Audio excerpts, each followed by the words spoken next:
उस कब्रिस्तान की वजह से मनोहर की ज़िंदगी में ऐसी क्या उथल पुथल मच गई थी कि उसे अपना पुराना घर छोड़कर किसी नए घर में ही जाना पड़ा। चलिए जानते हैं क्या थी ये कहानी। भूतिया कब्रिस्तान की कहानी। मनोहर का घर पुराने कब्रिस्तान के पीछे था और उसके घर के छत से वह कब्रिस्तान अच्छी से दिखता था। वह रोज उस कब्रिस्तान को पार करके ही अपना काम पर जाता था। मनोहर के 2 बच्चे थे और दोनों बच्चे बड़े ही शैतान थे। बड़े बेटे का नाम रॉकी था और छोटे बेटे का नाम विक्की था। एक बार गर्मी की छुट्टियों में रॉकी और विक्की की बहन सोनिया भी आई हुई थी। तीनों मिलकर रात के लगभग 12 बजे एक रूम में ट्रूथ और डेयर खेल रहे थे। रॉकी सोनिया से पूछता है कि तुम ट्रूथ लोगी या डेयर। सोनिया डेयर लेती है और पूछती है कि तुम लोग कुछ खतरनाक करने के लिए तो नहीं कहोगे ना। रॉकी, ये हुई ना बात, तो जाओ अब छत पर से घूम करके आओ और छत पर रखे गमले में से फूल तोड़कर लाना होगा, तभी हमें पता चलेगा कि तुम छत पर से आई हो। सोनिया, छत पर से तो कब्रिस्तान दिखता है, नहीं मैं नहीं जाऊंगी। रॉकी और विक्की दोनों सोनिया को छत पर जाने के लिए ज़बरदस्ती बोलते हैं। सोनिया छत पर जाती है और जैसे ही गमले में लगे फूल की तरफ बढ़ती है, तभी उसकी नज़र कब्रिस्तान की ओर पड़ती है।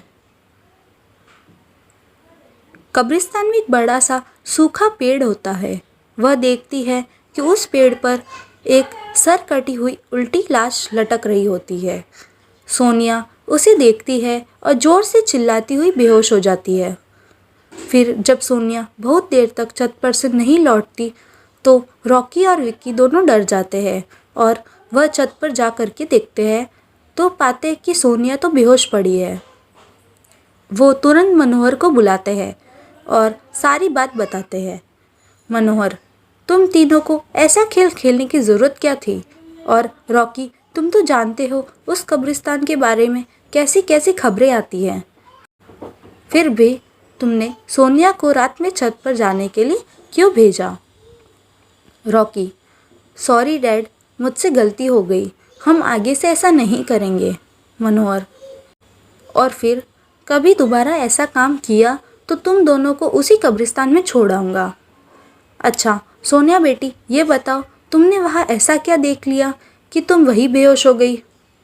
सोनिया सहमी हुई हालत में मनोहर को सारी बात बताती है कि उसने क्या देखा।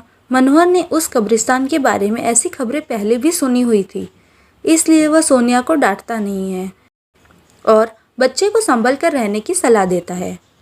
एक दिन मनोहर को काम से छुट्टी मिलने में देर हो जाती है और उस दिन उसे ऑटो भी नहीं मिलता है। वह पैदल ही घर की ओर चल पड़ता है। इधर विक्की और रॉकी दोनों आपस में बात करते हैं। रॉकी, विक्की, तुम्हें क्या लगता है सोनिया ने जो कहा वो सच है? मुझे तो लगता है कि वो सिर्फ बातें बना रही है और उसका भ्रम होगा। विक्की, अरे नहीं भाई, तुमने इसकी हालत देखी नहीं, एक दिन भी और यहाँ रुकने को तैयार नहीं हुई। मुझे लगता है कि उसने सच में कुछ देख लिया होगा। रॉकी, चलो हम कब्रिस्तान में जाकर खुद ही देख लेते हैं। विक्की, अरे भाई, तुम पागल तो नहीं हो गए हो? मुझे अपनी जान बहुत प्यारी है, मैं कहीं नहीं जाऊंगा और तुम भी मत जाओ। विक्की के मना करने के बावजूद रॉकी नहीं मानता है और वह अकेले कब्रिस्तान की ओर चल देता है। कब्रिस्तान का दरवाज़ा खोलता है और अंदर चला जाता है। वह उस पेड़ की ओर भी देखता है जिस पर सोनिया को सर कटी हुई उल्टी लाश दिखी थी। रॉकी खड़े होकर उस पेड़ की ओर देखता है, तभी एक अदृश्य हाथ उसके पैरों को पकड़ लेता है। रॉकी डर जाता है और ज़ोरों से चिल्लाने लगता है, बचाओ बचाओ, छोड़ दो मुझे, मुझसे गलती हो गई, मैं फिर कभी यह दोबारा नहीं आऊँगा। दूसरे कोने पर एक कब्र होती है जो कि खुली हुई होती है, उसके ऊपर खून लगा हुआ होता है। वह अदृश्य हाथ रॉकी को खींच कर लाते हैं और उस कब्र में ढकेलने की कोशिश करने लगते हैं। रॉकी चिल्लाता है, छोड़ दो, मुझसे गलती हो गई। मैं फिर यहाँ कभी नहीं आऊँगा। मुझे मत मारो, मुझे जाने दो। मनोहर काम से पैदल घर पहुँचने वाला ही होता है। जैसे ही वह कब्रिस्तान से गुजरता है, उसे रॉकी की आवाज़ सुनाई देती है। मनोहर, ये क्या? ये तो रॉकी की आवाज़ लगती है। ये तो कब्रिस्तान से आ रही है। मुझे जा करके देखना चाहिए। मनोहर कब्रिस्तान में चारों ओर देखता है, लेकिन रॉकी कहीं नहीं दिखाई देता है।